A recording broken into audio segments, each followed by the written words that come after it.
Suzana, queria também falar um pouco de gastrosquise, né? Que é uma doença, acaba aqui no nosso cenário, no nosso estado, acaba sendo uma doença mais prevalente do que em outros lugares. Quando eu vim pra cá, eu percebi que a incidência de gastrosquise é absurdamente maior do que em São Paulo. Tem muito mais bebês com gastrosquise. Primeiro vamos falar um pouco o que é, né? A gastrosquise, o que acontece? Quando o bebê tá mais ou menos lá pela 8ª, 7ª semana de gestação dentro da barriga da mãe, por uma necessidade, o intestino sai dentro da barriga do bebê e vai pra fora para ele poder se desenvolver. Lá para 12ª semana, o intestino volta para dentro da barriga e a parede abdominal fecha, certo? Por algum motivo, existem algumas teorias, na gastrosquise, esse intestino não volta.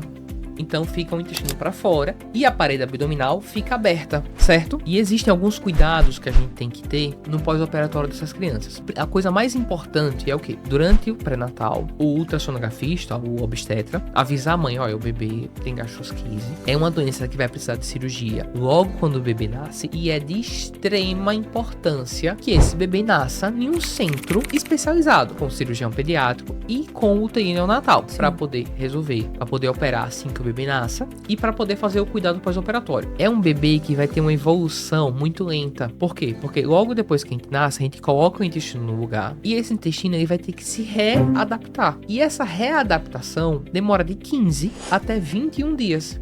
Então, é um bebê que vai passar aí de 2 a 3 semanas em jejum, esperando esse intestino funcionar. E todo esse cuidado, todo esse acompanhamento tem que ser feito com a neonatologia junto. Veja que eu falei que o bebê vai nascer e a gente vai operar. Se não nascer e não operar, a cada hora de nascimento, sem operar, aumenta em 10% a mortalidade desse bebê. Por quê? Porque a gente vai ter alças intestinais para fora. Essas alças que não eram para estar para fora, vão começar a ter serosite, que é a inflamação na serosa do intestino. E essa inflamação vai fazer com que o intestino cresça. Se o intestino cresce, a gente não consegue colocar de volta. Ele fica inchado. Ele fica inchado. Então vai ter que colocar um silo, que é como se fosse um curativo, para manter. Esse curativo é mais fácil infeccionar, que aí é mais difícil você colocar de volta, o bebê fica pior, fica mais grave. Então você vê que é uma bola de neve. Suzana, o que é que a mãe pode fazer para evitar a gastrosquise?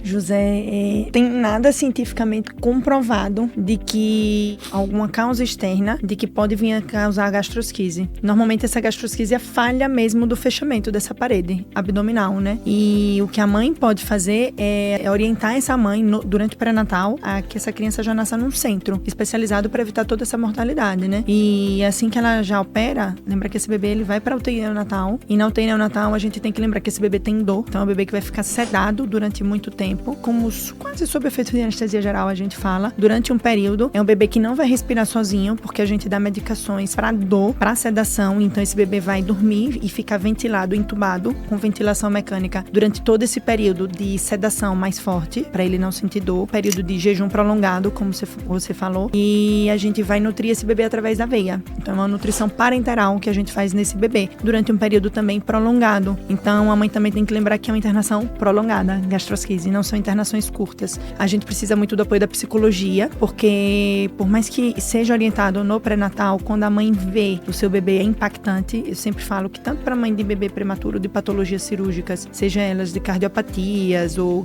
trato gastrointestinal, é diferente do que ela idealizou. Quando a mãe tá grávida, ela idealiza aquele bebê que é perfeito, aquele bebê que nasce, chora e vai para casa.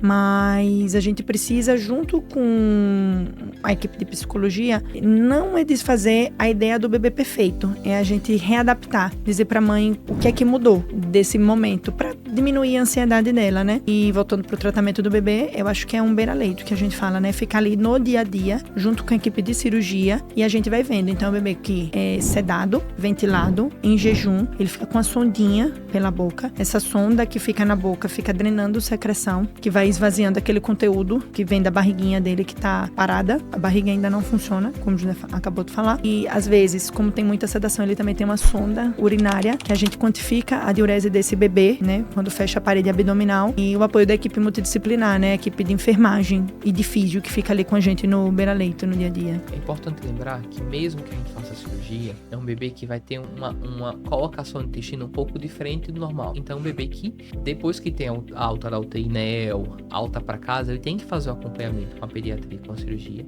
pro resto da vida. Sim. Que vai ser um intestino um pouco mais diferente, às vezes ele pode ter um pouco de refluxo, às vezes ele pode ter um pouco de constipação, porque o intestino foi colocado não da maneira anatômica, né? A gente tentou colocar da maneira mais anatômica possível, mas nunca vai ser igual ao que a natureza faz. Para lembrar também, para reforçar, diferente da gastrosquise da onfalocele, que é outra patologia também, que as alças intestinais, elas ficam fora, mas elas estão cobertas pelo cordão umbilical. A gastrosquise, ela não está associada com outras malformações congênitas. Óbvio que quando um bebê nasce com a gastrosquise, a gente investiga outras malformações, né? Mas a onfalocele, a grande maioria das onfaloceles, elas sim estão associadas com outras malformações, seja de cérebro, coração, rins também.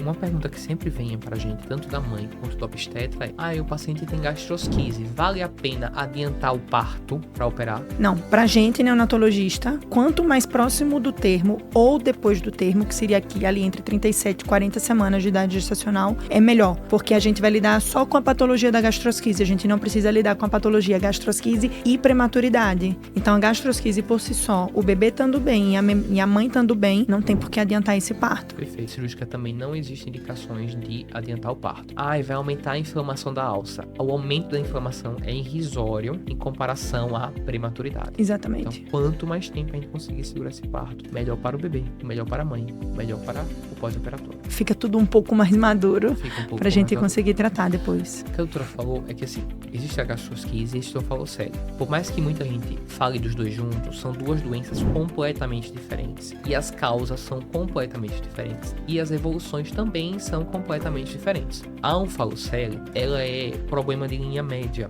O intestino não tem nada a ver com o intestino sair e depois voltar, como é a gastrosquise. Na verdade, acontece um mau fechamento da parede abdominal. Veja que a gastrosquise, a culpa foi que o intestino não voltou. A onfalocele é porque teve um mau fechamento da parede. Então, existe uma carapaça envolvendo o intestino. E, ao contrário do intestino da gastrosquise, o intestino da onfalocele, ele não tem essa inflamação, essa serosite. Então, às vezes, é muito mais fácil a gente colocar para dentro e não é uma urgência cirúrgica. Então, a gente pode esperar. Normalmente, a gente espera o melhor momento do bebê para operar. E, às vezes, a gente consegue ficar resolvendo com curativos, algumas outras técnicas e táticas para não precisar da cirurgia de imediato. Por quê? Porque o paciente do bebê da onfalocele é um paciente diferente. É um paciente, às vezes, muitas vezes é prematuro, muitas vezes é cardiopata e muitas vezes tem algum probleminha no rim. Porque a doença onfalocele é uma doença que vem associada com outros problemas, especialmente cardíacos, em 30 a 35% dos casos. São evoluções diferentes, às vezes a onfalocele acaba comendo um pouco mais cedo, às vezes não, mas o que a gente está querendo dizer é: todos esses pacientes necessitam de cuidados, tem que ter um pouco de paciência, porque são internações prolongadas. A gente nunca pode comparar: